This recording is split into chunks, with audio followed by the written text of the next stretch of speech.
Բարի երեկո, սիրելի հայրենակիցներ, Կենտրոն հեռուստաընկերության եթերում կրկին իմ հեղինակային հաղորդումն է եւ այսօր ես մեր տաղավար եմ հրավիրել Մայր Հայաստան կուսակցության վարչության անդամ քաղաքագետ Ստեփան Դանիելյանին։ Շնորհակալություն, պարոն Դանիելյան, իմ հրավերը ընդունելու համար։ Եվ այսպես, պարոն Դանիելյան, դուք նաեւ երկարամյա փորձ ունեք քաղաքագիտական, քաղաքական, նաեւ եւ տեսական, եւ մեթոդաբանական, եւ պրակտիկ վերլուծություններ կատարելու, ստապ գնահատականներ տալու, բայց այսօր ոնց որ թե կհամաձայնվենք, որ բավականին տարբերվող իրավիճակ է նախորդ բոլոր ընտրություններից, կան եւ նմանություններ, ընդհանրություններ եւ առանձնահատկություն ունի պահը, այսինքն այսպես կոչված պահի լրջության աստիճանը գնահատելու համար է նաեւ որ ես ձեզ հրավիրել եմ։ Պահը արդեն բավականին անլուրջ է, ես թափության բոլոր սահմանները անցել եմ։ Դա է հիմնական։ Չէ, լրջությունը հենց դրանում է կայանում։ Այսինքն այդ լրջության եւ անլրջության ընդհանրությունը մենք պետք է կարողանանք գնահատենք, բայց եթե ավելի այսպես լրջմիտ ասենք, ի վերջո լուրջ ասելով ես հասկանում եմ, որ շատ քիչ ժամանակահատված է մնացել դեպի բուն հունիսի 7-ը հերթական ընտրությունները։ Կամ մեր վիճակն է լուրջ։ Հիմա դուք լրիվ հնարավորություն կունենաք բոլոր տիպի այսպես ելևէջները արտահայտելու եւ ինձ ավելի շատ հետաքրքրում է պարոն Դանիելյան այն թե նախ շատ է խոսվում քաղաքական ուժերի, այս կամ այն ուժերի, որոնք որ չեն հաղթահարելու նվազագույն շեմը կամ նշաձողը, այսպես կոչված փոշիացման այսպես ֆունկցիայի մասին, մի քիչ դրա մասին մենք անդրադառնանք, եւ երկրորդ դուք արդյոք այսպես կոչված ֆավորիտային, այսպես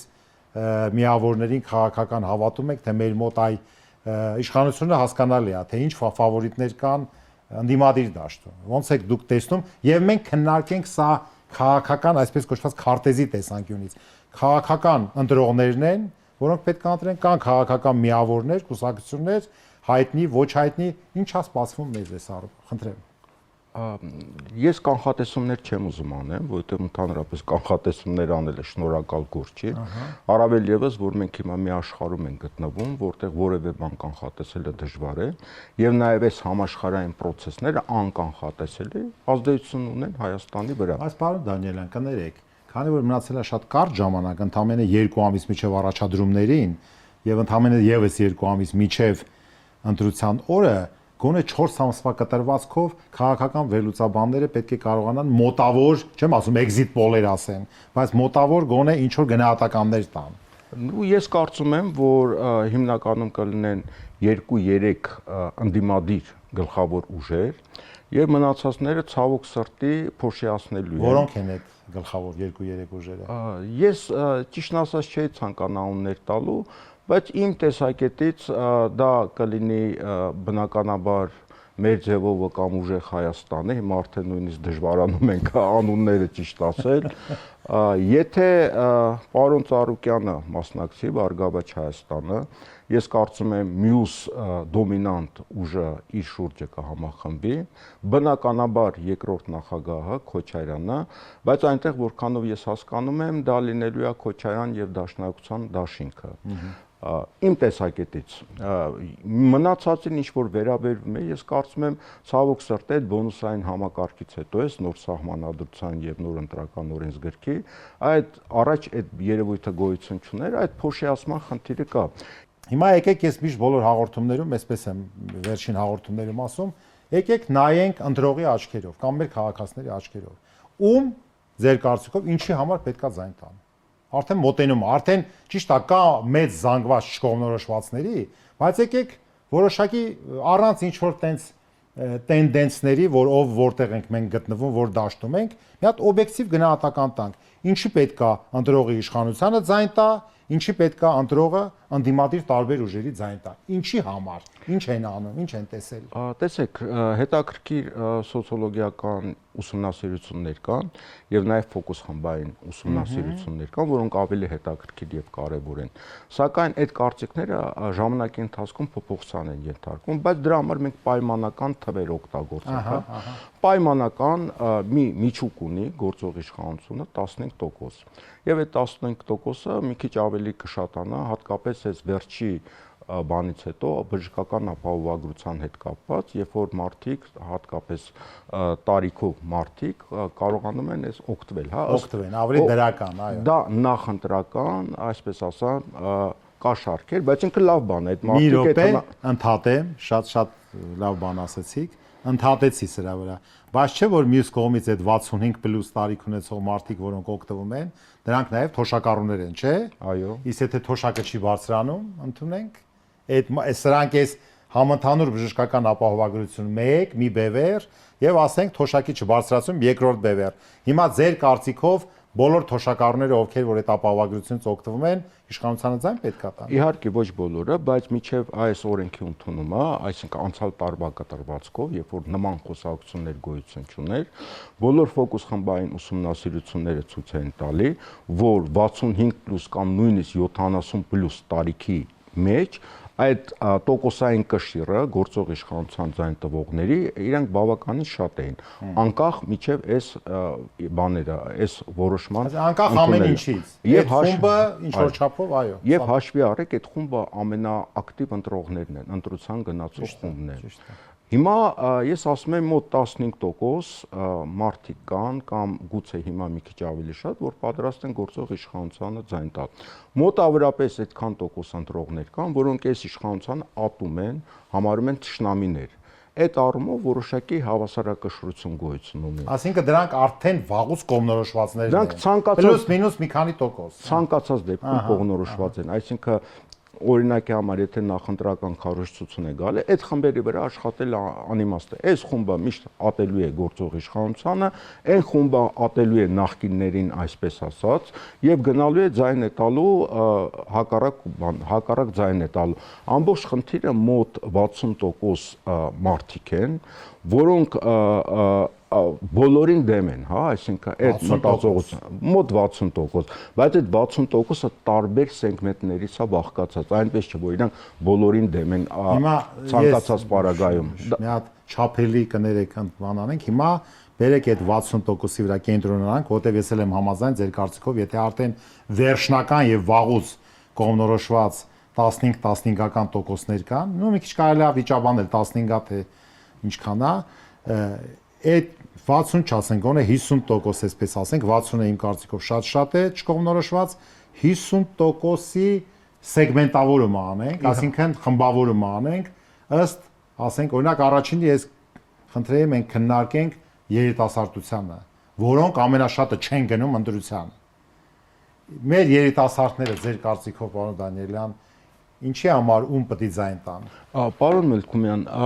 նախ ասեմ լավ կլներ, որ այս հարցերին պատասխանեին մարդիկ, որոնք խորացած են այս ուսումնասիրությունների մեջ, իմս մի քիչ ես տեղյակ եմ այդ ուսումնասիրություններից, բայց մի քիչ ավելի սիրողական, հա, դա իմ ոլորտը չի, որում ես խորացել եմ։ Ինչ վերաբերում է երիտասարդությանը, երիտասարդության մեջ մինչև 30 տարեկան մի հատված կա, որոնք արևմտամետ են։ Բայց արևմտամետ չի նշանակում, որ իրենք այս իշխանության կողմնակիցներ են։ Այսինքն մի մաս կա այս իշխանության կարող է ձայն տա,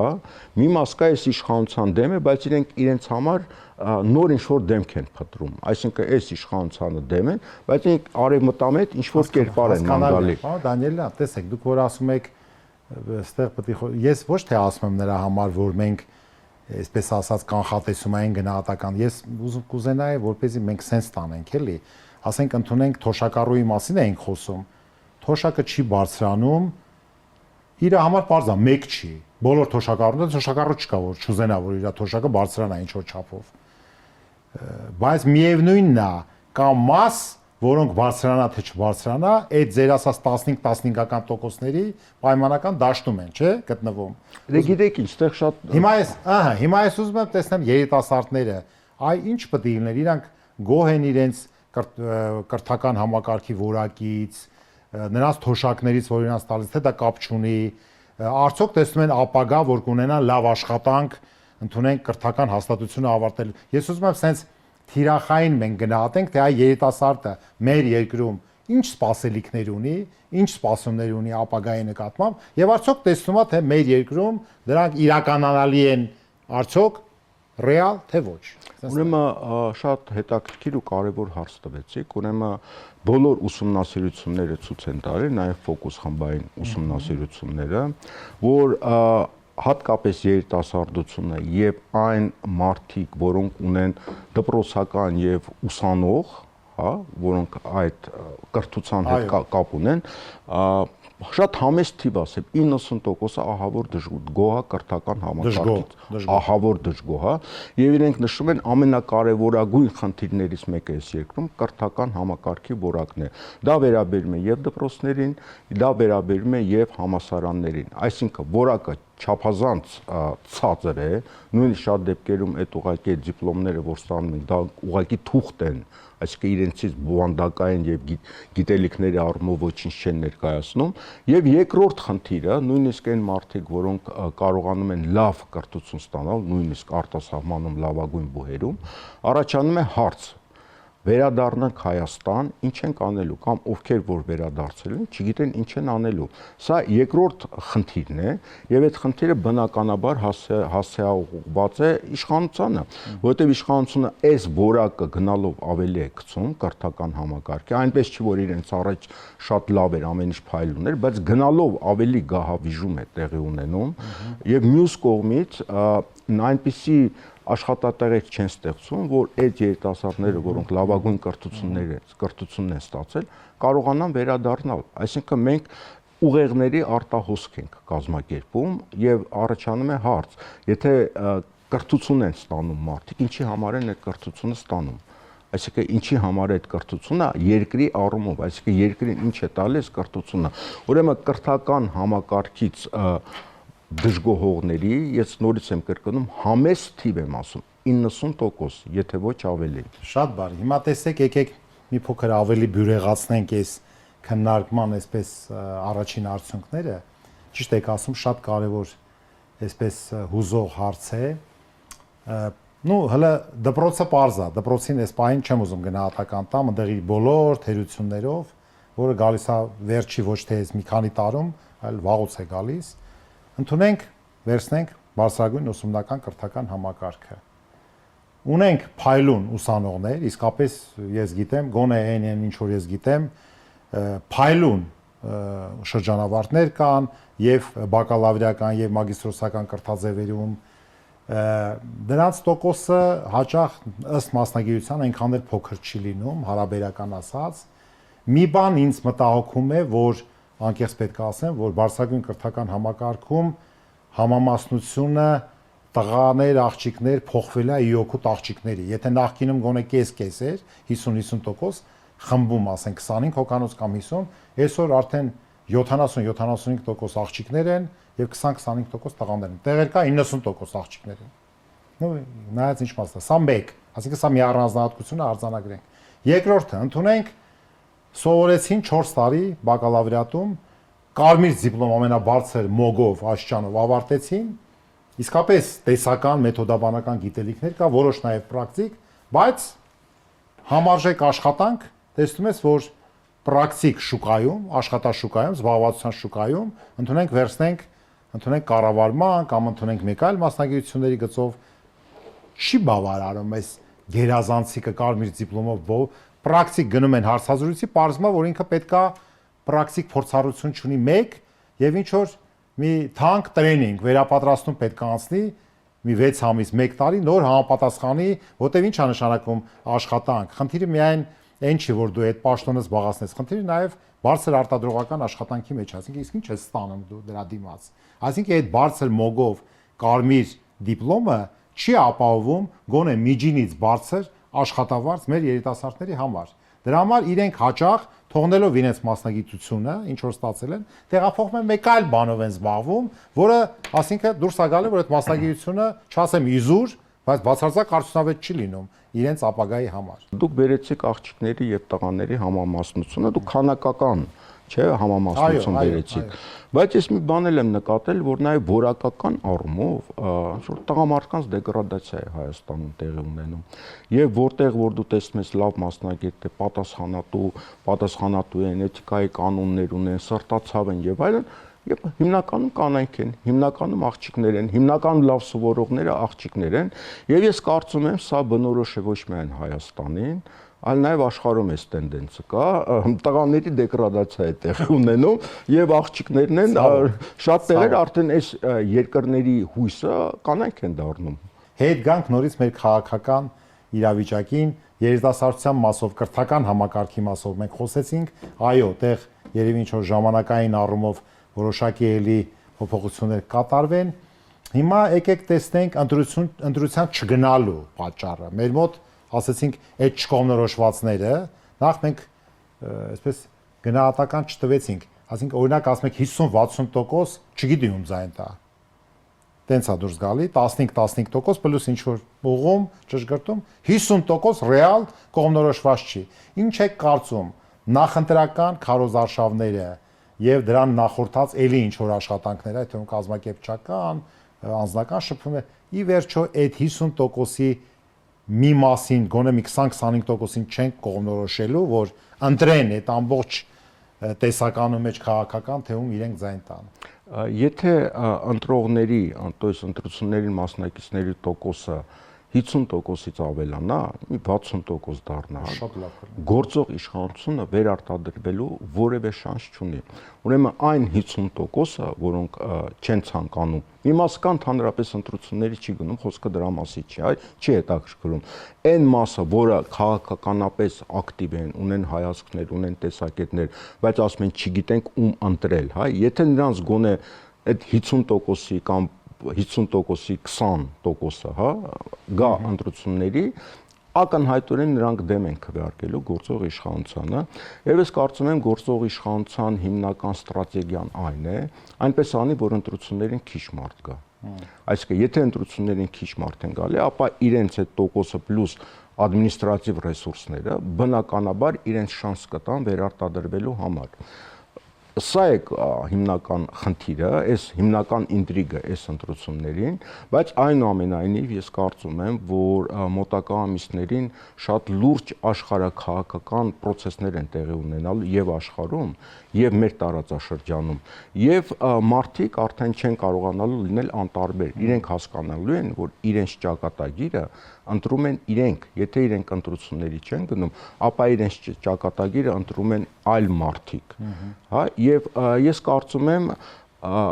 դեպի մայիս ամսվա կողմերը ապրիլ-մայիս այս ընտրական աժիոտաժը գնալով կուժեղանա, իսկ աժիոտաժը բնականաբար մարդկանց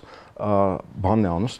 կողմնորոշում է գնալ ընտրությունների։ Ամենայն դեպս կողմնորոշում է, որ իրանք մտածեն, թե ինչի շուրջը կենտրոնանան, ում ընտրեն, որտեղ նրանց մեծ մասն էլ չգիտի, թե ամբողջ այդ շղթան ովքեր են։ Հիմա տեսեք, այստեղ կարևոր է նաև քաղաքային եւ գյուղական բնակչությունը, նաև գյուղական որ շրջանի գյուղական բնակչությունը։ Քաղաքին մոտ է թե չէ։ Քաղաքին մոտ է, սահմանային է թե չէ։ Այո, եւ նաև որ աղքատ շրջան է թե չէ։ Եվ նայեք, վերջերս երկու ընտրություն տեղի ունեցավ Գյումրիում եւ Էջմիածնում։ Ուրեմն Էջմիածնին քաղաքում գործող իշխանությունը պարտվել էր։ Ինքը պարտություն էր կրել։ Իրենք կարողացան ինչ որ ձևի հաղթանակ տոնել, հա։ Ձեր ուժը մասնակցել էր։ Այո, մենք մտանք Աբաքանի քաղաքի։ Իրենք մոտ 17-18 գյուղ միացրեցին քաղաքին։ Խոյ համայնքը եւ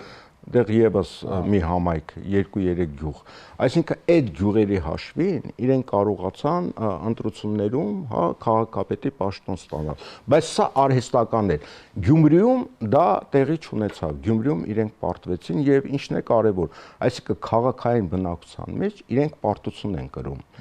Իսկ գյուղերում պարզ չի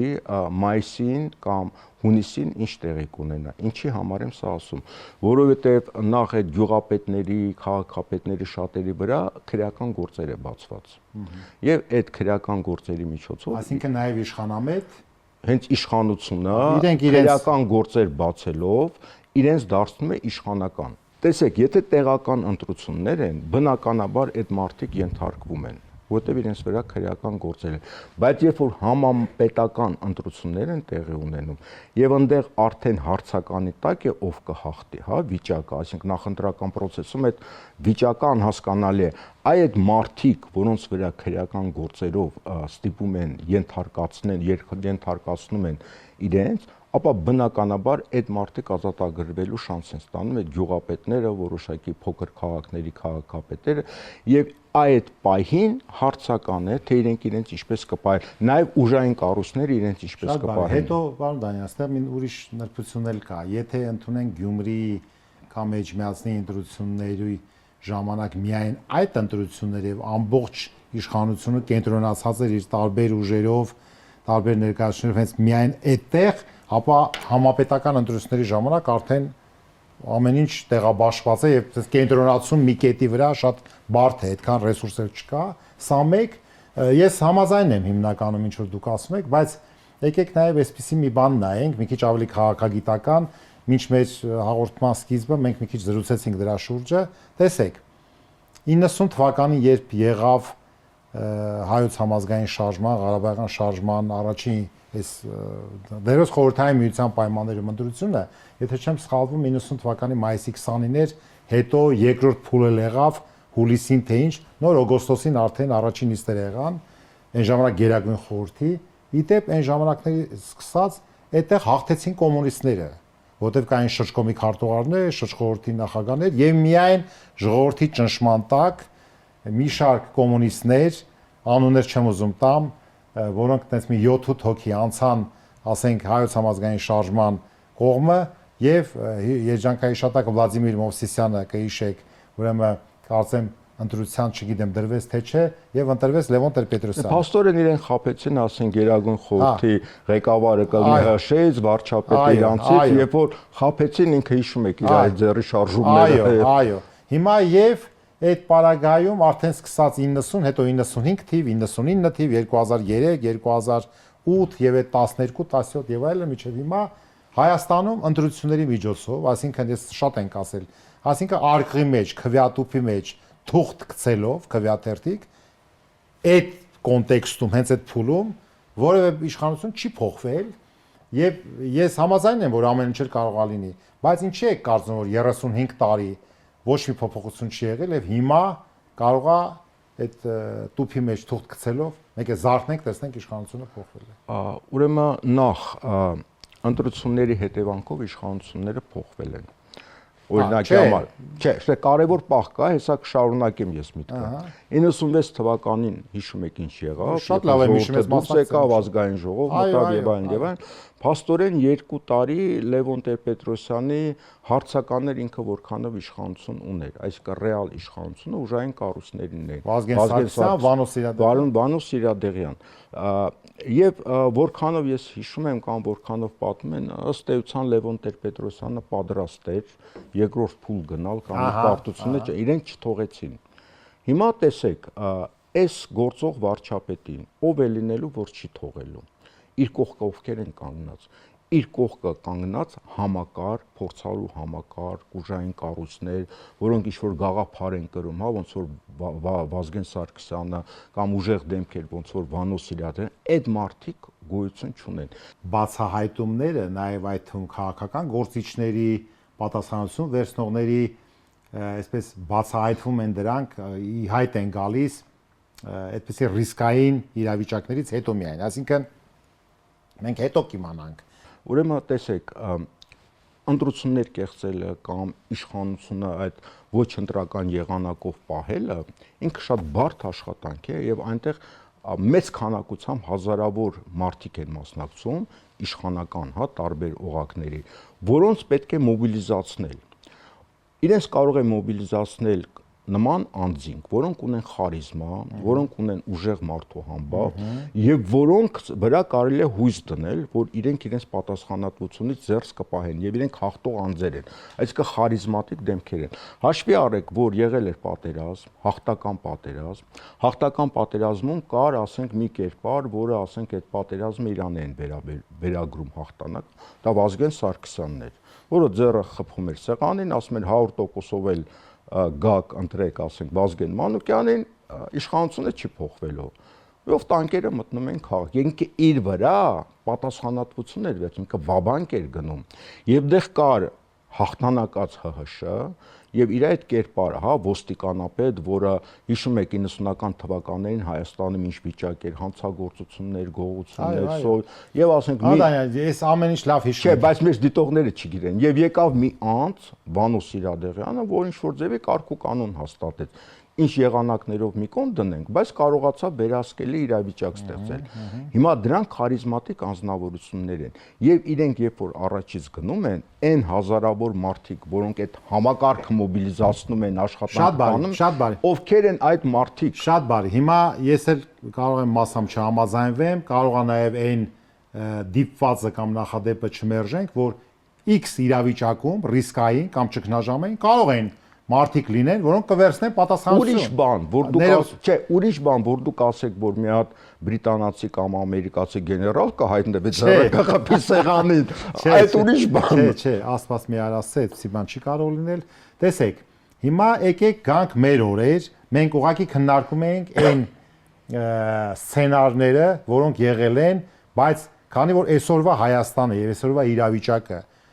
էապես, կտրականապես տարբերվում է եւ նույնիսկ ընդդիմության են պայքարները, որ դուրս գանք փողոցներով գանք, կանգնենք, շատ մարդիկ, եթե այսքան գան, սենց կլինի, եթե չգան, այսքան կլինի, այդ բաները անցած 5 տարիների ընթացքում չաշխատեցին։ Չենք քննարկում պատճառները, ինչի չաշխատեցին։ Ուրեմն հիմա աշխարհում մի իրավիճակ է,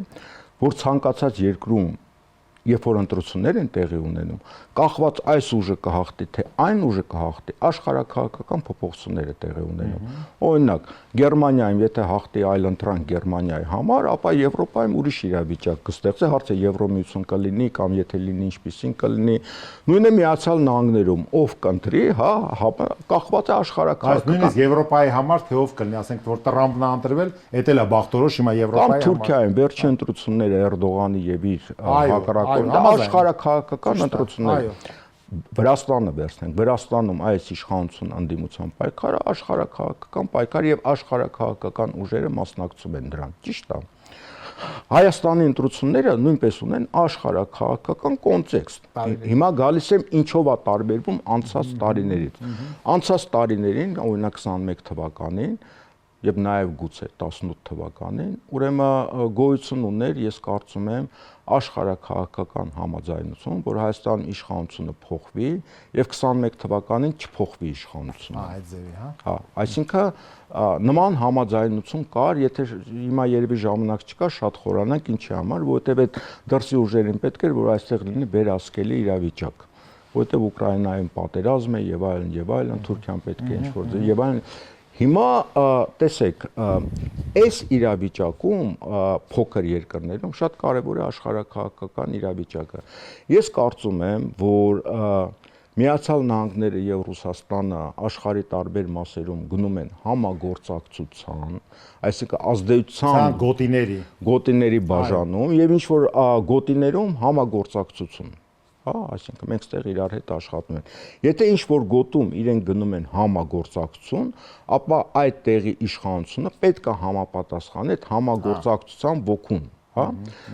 Այս առումով բայց պարտադիր չի ամբողջապես։ Պարտադիր չի, որ անպայման։ Գիտեք ինչ, կարող է խորհրդարանը մեկը իր բաժինը ունենա, բայց հարցը նա այն մարդը, որը իշխանությունը իրականացնում է, ինքը որքանով է հասկանում աշխարհաքաղաքական փոփոխությունները, տրամաբանությունը, եւ ինքը ոչ թե կոնֆլիկտային է երկրի ներսում իր հասարակության հետ եւ երկրից դրսում, այլ ինքը կարող է համագործակցության դաշտ ձևավորել։ Հիմա մի վարքյան շատ կարեւոր եկանք մի կետի։ Հիմա տեսեք, այո, ես համաձայն եմ, որ աշխարհի ուժային կենտրոնների, որոնք մի քանիսն են, շատ չեն, 2, 3, 4, եթե կա կոնսենսուս տվյալ երկրում, ինչպիսի իրավիճակ է շահավետ ձեռնտու իրենց պետություններին, այդ կենտրոններին, չեմ ասում 100%-անոց երաշխիք է, բայց շատ մեծ ազդեցություն կարող է ունենալ։ Հիմա երկրորդ։ Եկեք չմոռանանք այդ պետության ընտրողների ժողովրդի կամ արտահայտության մասին։ Այսինքն հիմա այս տարիների ընթացքում ի վերջո եւ իշխանությունը եւ ընդդիմությունը աշխատել է ժողովրդի հետ, ընտրողների հետ եւ կան ոնց որ դուք ասացիք 15-15%, տեսեք դուք հավասար գնահատեցիք մոտավորապես պայմանական եւ կա չկողմնորոշվածներ։ Հիմա ինչ էլ ուժային կենտրոնները այնտեղ բանան են։ Ռեալ նրանք ինչ է նշանակում, ոնց են ազդելու այդ ընտրողների տրամադրությունների վրա, որ նրանք գնալու են քվեատուփի մոտ եւ այդ քվեաթերթիկը գցեն տուփը եւ կողմնորոշված լինեն արդեն։ 1000 եղանակ կա, սկսած կոմպրոմատներից։ Կոմպրոմատների հրապարակումից։ Այսինքն անդիմադիր ուժերը որ գալու են, սկսելու են դրանց։ Ես չգիտեմ ով ում դեմ ընտրությունների ժամանակ կոմպրոմատներ են հայտնում։ Ես տեսական բան եմ ասում։ Գիտեք ինչ մեթոդները այնքան շատ են։ Ես ուղղակի դուք նայեք ինչ ասեցիք։ Դուք ասում եք, մենք ասեցինք, որ մոտավորապես 15% է եւ մոտավորապես 50% չի կողմնորոշվում։ Այդ չկողմնորոշված հասարակությունը արդյոք կարող է ունենալ բարձր կարգի ինքնիշխանություն։ Ինքնիշխանությունը երկրի ներսից է ընդհանրապես գալի։ Եթե այդ հասարակությունը համախմբված չի, ազգային ինչ-որ արժեքային համակարգի շուրջ չի կարողանում մոբիլիզացվել, երբ որ մի մասը անտարբեր է, մի մասը թշնամական են իրար հետ վերաբերվում, որքան ընտանիքներ կան, բարեկամներ կան իրար հետ չեն շփվում, չէ՞, այս քաղաքական ատելության պատճառով իմիջիալոց մեր ֆոկուս խմբերում այդ հարցը նաև շատերը դնում են տարբեր գյուղերում, քաղաքներում եւ ասում են մենք մեր բարեկամների հետ շատերս հարևաններ չենք շփվում, որտեղ մեկը տարբեր, այսինքն թշնամությունն է մտել ընտանիքներ եւ հիմա ասեմ պրոցես է թե կար վերջի 15-20 դա 18 թվականից սկսված պրոցես է։ Հիմա տեսեք, եթե հասարակությունը չի կարողանում մոբիլիզացվել իր իշխանության եւ ազգային արժեքների շուրջը, անդադ պարակտման պրոցես է լինում, այդ հասարակությունը չի կարող լինել ինքնիշխան, բարձր կարգի։ Այդ հասարակությունը արդեն դրսից կառավարվող է, դրսի տարբեր կենտրոնները պայքարելու են Հայաստանի ներսում այս թշնամությունը օգտագործելով։ Դրա համար, երբ որ դուք ասում եք ժողովուրդը կընտրի, ես շատ ուրախ կլինեմ, որ մեր ժողովուրդը ինչ որ արժեքային 1-2 խնդրի շուրջը կարողանա միավորվի եւ ինքը կդառնա ինքնիշխան երկիր։ Մենք նախորդ հաղորդման այս մեր քննարկման նախորդ հատվածում քննարկում էինք երիտասարդության տեսակետները, կրթական համակարգի որակը, ասում ենք, որ երիտասարդները շատ ավելի пассив են ընտրության գնալու, որ մեծ դեր պետքա նրանց ստանձնեն, որպեսզի փոփոխություններ լինեն ենթադրաբար, որովհետև շատ երկրներում շատ process-ներ երիտասարդներն են հենց գեներացնում։ Մեր մոտ կարծում եմ, թող որևէ մեկը չնեղանա, որ շատ երիտասարդներ ի վերջո իրենց տանը ընտանիքներում քննարկման արդյունքներում իրենց ծնողի կարծիքն են արտահայտելու ընտրությունների ժամանակ։ Դա տենց է։ Մի չեմ ասում բոլորը, բայց սա մեկ։ Երկրորդ, հիմա գանք բիզնեսի տեսանկյունից նայենք, թոշակառուներ, երիտասարդներ, ի վերջո մեր մոտ կա մոտ 115,000 հարկատու, որի 90%-ը դրանք փոքր միջին ձեռնարկություններն են։ Մի հատ ձեր կարծիքով նայենք նրանց աչքերով։ Ի վերջո այդ 18 թվականից հետո բիզնեսի համար տարբեր ոլորտների որոշակի դրական այսպես մեսիջներ, ազդակներ, պայմաններ ստեղծվել են, թե չէ, այսինքն նրանք ոնց են նայում ձեր կարծիքով։ Պարոն Մելքումյան, այդ հարցին բնականաբար դուք ավելի լավ կպատասխանեք, քան ես, բայց ես իմ տեսակետը ասեմ, իմ տեսակետուց իհարկե այդ մարդկանց հետ որ խոսում ես, իրենք ահագին դրական փոփոխություններ տեսնում են։ Օրինակ ինչ։ Օրինակ հարկային համակարգ ինչպես էր իրենց վերաբերվում, հիմա ինչպես է վերաբերվում։ Եվ նաև բազմաթիվ ինչ որ հարցերով, բայց նայեք ստեղ կա մի բան, նաև երկրորդ պահը բիզնեսը սիրում է հանգիստ։ Օրինակի համար մարդիկ կան, նաև բիզնեսից, նաև ոչ բիզնեսից, ասում են գիտեք ինչ, եթե ես տեսնեմ ով է գալու ու ինչ է առաջարկում, այն ժամանակ կմտածեմ, որ գնամ իրան ձեն տամ։ Եթե ուղղակի ցնցումներ ալնելու, ես սակայն ապագայի նախագիծ չի լինելու, մենք ոնց ենք, ավելի լավ է մնա նույնը։ Այսինքն այն նման մտածողություն ինչ որ մարդկանց մոտ կա, բայց մյուս կողմից եկեք նայեք, ընդդիմադիր դաշտում հիմա հիմնական տոն տվողները ես կարծում եմ կլինեն բիզնեսի դաշտի մարդիկ, խոշոր բիզնեսմեններ, որոնք բնականաբար ունեն իրենց խոշոր եւ ոչ խոշոր եւ մանր եւ միջին պարտներները։ Դա ահագին համակարգ է, չէ՞, եւ անձնական կապերի միջոցով եւ բիզնես կապերի միջոցով եւ այլն։ Այստեղ առաջանում է հարց, եթե բիզնեսի ներկայացուցիչներն են հիմնական անդիմադիրները լինելու, ենթադրում եմ, որ իրանք նաև բիզնես մտածողություն կունենան եւ նաև կունենան առաջարկ այդ մարդկանց, ասելով, որ գիտեք ինչա,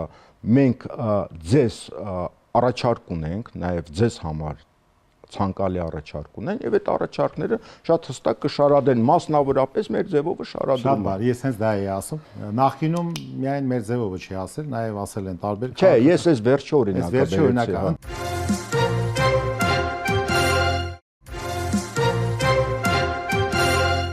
Ասեցինք պայմանական կա ընդունենք 80-90 հազար փոքր միջին ձեռնարկություն։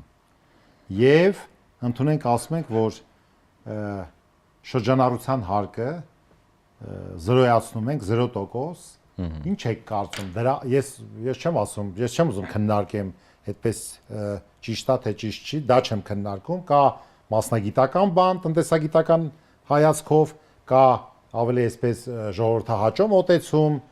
կա փոքր միջին բիզնեսի տեսանկյունից, նրանք տարբեր եռանկյուններ են, տարբեր բաներ են, ես հիմա դա չեմ քննարկում, ես ուզում մենք ազդեցությունը քննարկենք, օրինակ հարկերից ազատելը փոքր միջին բիզնեսին ընտրական գործընթացի առումով կարծում եք կունենա լուրջ ազդեցություն, թե չի նկատի փոքր միջին բիզնեսը դա։ Դե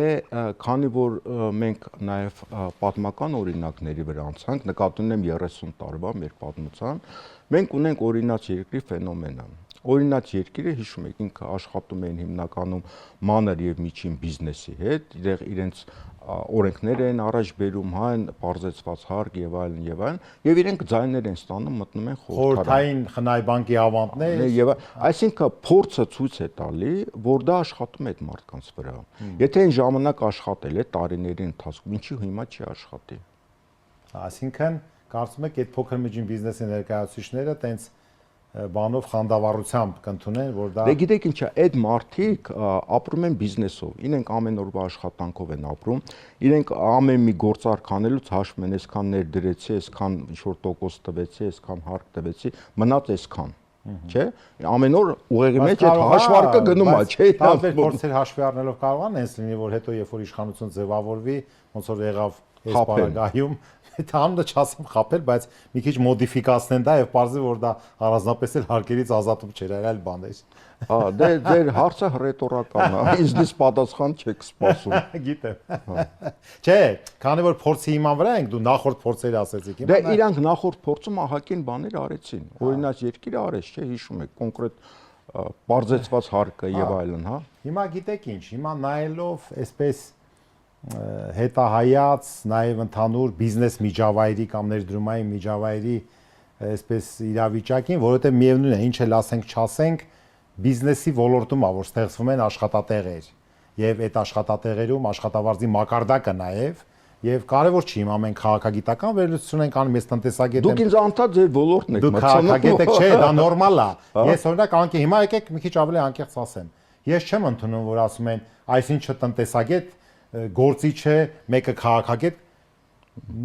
հատկապես դա վերաբերում է արդեն պարլամենտի անդամներին։ Դու չես կարող գնաս պարլամենտում ինչ որ հարկային օրենք կամ աշխատանքային օրենսգիր կընդունեն, այդտեղ խոսեմ մենակ դրա շուրջը զուտ մասնագետները։ Ասես դրա հետ կապ չունեմ։ Չեմ քվեարկում։ Մեկն էլ լինի, ասենք մի հատ ինչ որ իրավաբանական, ասեն դե դու գործ չունեք, այդպես բան չի լինում։ Տեսեք, քանի որ մենք խոսեցինք, որ կարող են շատ նախընտրական ծրագրեր լինեն, բայց ռեալ կյանքում, երբ որ իշխանությունը ձևավորում, թեկուզ ընդդիմությունն է ձևավորվում, արդեն այդ նախընտրական ծրագրերի մասին մի ինչ որտեղ ընդդիմությունն էլ է մոռանում, մենակ իշխանությունը չի մոռանում, կարող է ընդդիմությունն էլ է պարլամենտական մոռանում, եւ այդ դեպքում մենք նորից գանք ամեն հաղորդման, ես փորձել եմ վերջի մի քանի հաղորդումներում ասեմ։ Ի վերջո, падգամավորը ընդդիմադիր է թե իշխանական։ Նրա հիմնական գործառույթը երկուսն է։ Մեկը առաջ քաշել ուրեմն դնել շրջանառության մեջ օրենքներ, օրենսդրական նախաձեռնություններ ավելի ճիշտ, եւ երկրորդ կառավարության գործունեության վերահսկողություն։ Օրենքով, ԱԺ կանոնակարգ օրենքով падգամավորը երկու այդ գործառույթը ունի։ Հիմա եթե ասենք թե ընդդիմությունը ասի, որ ես անդադ օրենքներ եմ դնում շրջանառության մեջ, բայց անդադ մերժում են։ Վերջը ընտրողը 5 տարի հետո դա հասկանալու է, թե ասելու է, ես չգիտեմ, դու падգամավոր ես, իշխանական ես, թե ընդդիմադիր կարևոր չի, գոնե այնքան դիր եւ ես sense մի հատ միտք ասեմ, եթե ընդունենք դուք ու նախընտրական ծրագրերի արդեն հետ միասին հիմնականում մշակած ունես դրանց սպասարկող ապագայում, ընդունենք դու գնում ես իշխանություն դառնաս կամ թեկուզ ընդդիմություն մնաս, ուրեմն նայած ինչ կլինի արդյունքները, ուրեմն դնես շրջանառության մեջ միանգամից ընդունենք մի 100 օրենսդրական նախագիծ 100-ն էլ մերժելու է իշխանությունը, թե այդ 100-ի մեջ, չէ՞ որ եթե այդ ժողովրդահաճո շատ բաներ մերժի, իր ռեյտինգը ընկնում է։ Միգուցե այ դուք չեք տեսնում, որ ընդունենք ենթադրենք ընդդիմությունա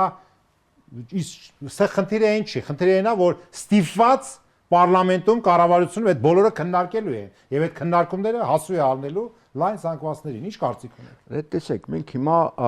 մի պատմական փուլի մեջ ենք, երբ որ ճակատագրական ընտրություններ են լինելու։ Հիմա խոսել ընդդիմության, իշխանության այսօրվա մի բան է, խոսել ապագա իշխանության, ընդդիմության ավելի կոնկրետ բովանդակային կլինի։ Իսկ ընդհանուր առումով, այո, ես ձեր հետ համաձայն եմ, որ եթե որևէ քաղաքական ուժ իշխանության հայտ է ներկայացնում եւ գնում է ընտրության, բնականաբար ինքը օրենքների մի մասի նախագծերը պետք է պատրաստված լինի, դրա հնարավոր ռիսկերը հաշված լինի, կադրային բազան իր ձևավորված լինի,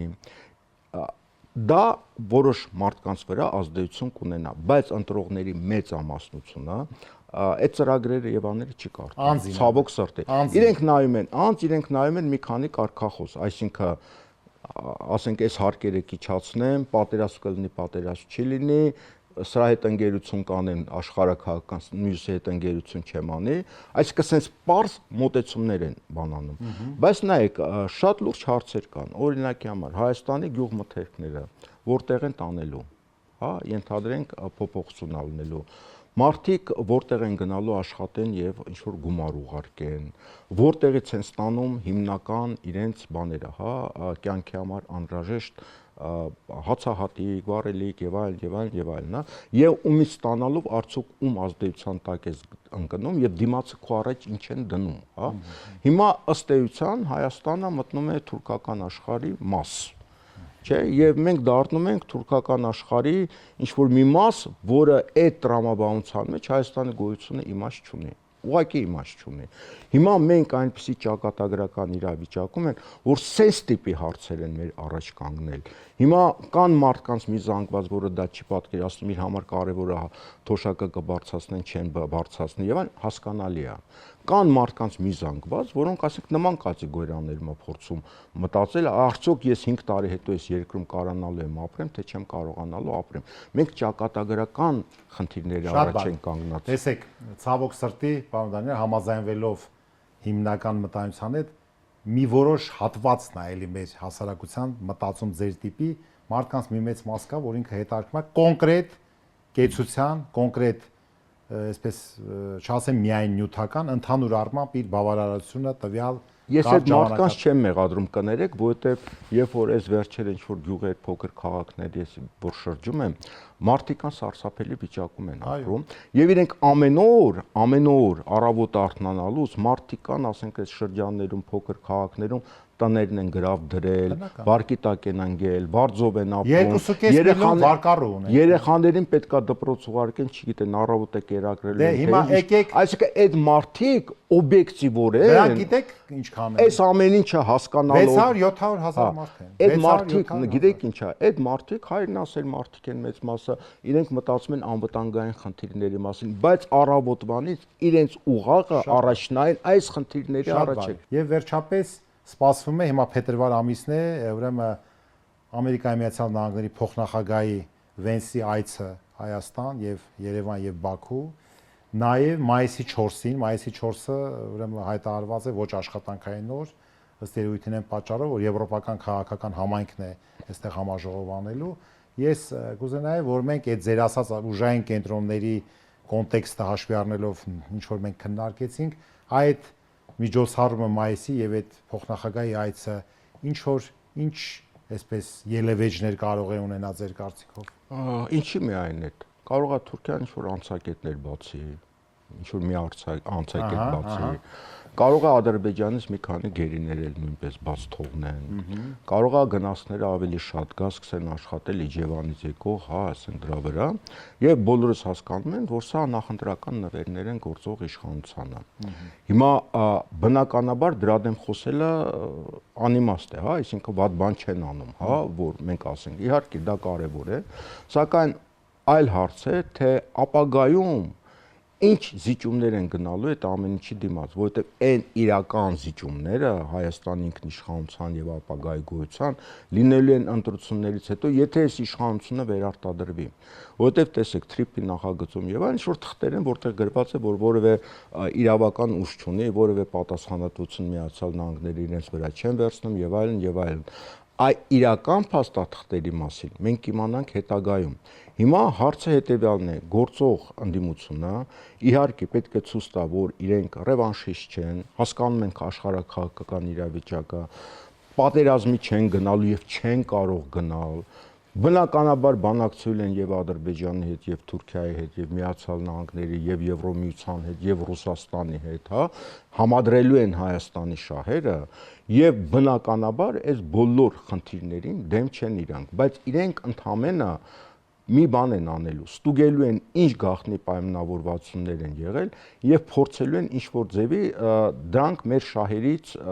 ելնելով, հա, այդ գնալ համաձայնությունը։ Եվ երկրորդ շատ կարևոր պահ կա։ Փոքր երկրները Հայաստանի նման փոքր այս աշխարհակաղակական իրավիճան, որ ոչ մի կանոն այլևս չի գործում, ուժի գործոնն է միայն գործում, մենք կարող ենք որպես պետություն գոյություն ունենալ, դա եւ ոչ միայն Հայաստանն է վերաբերում, եթե մենք կարողանանք ուժային կարևորագույն կենտրոնների հավասարակշռությունը ապահովել։ Եթե մեկի տակ ենք մտնում, մյուսի թշնամին ենք։ Հասկանալի է։ Հա։ Եվ դառնում ենք այսպես բանի դաշտ, էլի, պոլիգոն, այսպես կոչված։ Բալանսը պահել եւ նաեւ տնտեսական առումով փոխշահաբերնել, այդ դեպքում այդ բալանսը լինում է քո երաշխավորը, քո գոյության երաշխավորը։ Ինչևէ չեմ կարող չհամաձայնվեմ, պարոն Դանիելյան, եւ ամփոփելով մեր հաղորդումը վերջից շատ կարճ ակնկալում եմ։ Տեսեք, վերջի խորհրդարանական ընտրությունը 2021 թվականին էր, որը արտահերթ ընտրություն էր, եւ այդ ժամանակ ենթադրաբար այսպես մտայնությունը այն էր, որ մի ինդիմադիր ուժ ըստ երևույթին հայտ ներկայացրեց, որ ասեց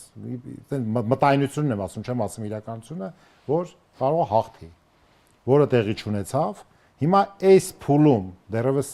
չենք հասել նախընտրական քարոզարշավի փուլ եւ առաջադրումների, տեսնում եք, որ ոչ իշխանական դաշտում կոնկրետ հաղթելու հայտ ներկայացնող ուժ կա, որ հիմա հայտ աներկայացնում։ Ես կարծում եմ մի քանի ուժ, 2 կամ 3 պետք է հաղթելու հայտ ներկայացնի, բայց ոչ միանձնյա։ Ոչ միանձնյա, եւ միանձնյա չեն կարող։ Եվ բնականաբար այդ ուժերը ընտրություններից հետո պետք է համագործակցեն նոր կառավարություն ձևավորելու համար եւ մի հոգու վրա հույս դնել չի լինի այս իրավիճակում։ Շատ բարի, շնորհակալություն, շատ կոնստրուկտիվ քննարկման համար, սիրելի հայրենակիցներ, տեսեք քննարկման սպեկտրը, քննարկման դաշտը այսպես շատ լայն է, բայց այնուամենայնիվ պարոն Դանիելյան եւ սիրելի հայրենակիցներ, մեզ համար կարևորագույն այսպես օբյեկտ չասեմ, բայց կարևորագույն այսպես խնդիրը այն է, որ մեր ընտրողը գնա ընտրության, հավատա, որ իր ընտրության գնալով է, որ կերտվում է իր ապագան, որպեսզի հետագայում երբ որ ձևավորի իշխանություն, չասի թե այն որ ասում են թե 9%-ով ձևավորվեց, 12%-ով, հա, այսինքն գնալ եւ ոնց ուզում եք մասնակցեք, քանի որ այդ ամբողջ ուրեմն սպեկտրը, ուրեմն քաղաքական ուժերի բացառված է, որ դուք մեկին չգտնեք, որ այդ մեկը չի արտահայտում ձեր գաղափարները կամ դες բան չի կարալ, որտեղ արևմտամետներ, ռուսամետներ, պայմանական եմ ասում, չգիտեմ, ազատականներ, սոցիալիստներ, հարուստներ, աղքատներ, ամեն ինչ, աղջիկներ, տղաներ, այդ ամեն ինչը այո, այդ դաշտում կա եւ ասենք գնացեք ուղղակի ընտրության, որպեսզի դուք հանգիստ լինեք, որ ուրեմն ձեր ապագա իշխանությունը դուք եք ձևավորել, բայց իհարկե շատ ծանր է, երբ որ այն ինչի մասին մենք խոսեցինք աղքատության, նրանք ամենօրյա այդ իրենց հասի խնդիրը լուծում են եւ իրանց խնդիրը այն չէ, որ իրանք ականջալուր լինեն, թե ինչա, ունենք շատ մեծ հատված, որը իսկապես պետքա նաեւ աշխատել, սոցիալական հարցերը, գիտեք ինչ, անցյալ անգամ եմ ասել, ժողովուրդը պարզ զգում է, ով է կեղծում, ով չի կեղծում, պետքա կարողանաս անկեղծ, ճիշտ եւ դրական եւ բացասական այն ինչ որ մեր երկրում կատարվում է, պարզ ասես եւ գիտեք ինչ, անցյալի բոլոր սխալներն էլ պետքա հերթով բոլորը ընդունեն, սենց նաեւ ներկաները, սենց գա եւ ասեն այո, այն ժամանակ սենց ա եղել, հիմա սենց է, որպեսզի ժողովուրդը հավատա, որ այո, օբյեկտիվ, լուրջ, անկեղծ խոսակցություն է գնում։ Ինչևէ, կհանդիպենք հաջորդ շաբաթ։